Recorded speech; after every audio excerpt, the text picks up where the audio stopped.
Want to unleash some chaotic fun with a friend in GTA 5, right from your couch, without needing the internet? Then this guide is for you.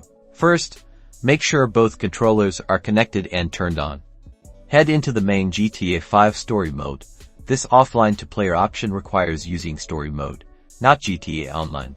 Now, hold down the pad button to bring up the character selection wheel.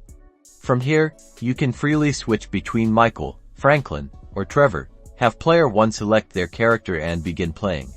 Then player 2 should press and hold the options button on their controller. This will prompt a second character to load in on the bottom left. Player 2 can then choose to spawn as one of the main character. This usually takes a second. And that's it. You're now playing two-player split screen in GTA 5 Offline. Now, go cause some mayhem together. Explore Los Santos, take on missions, or just free roam.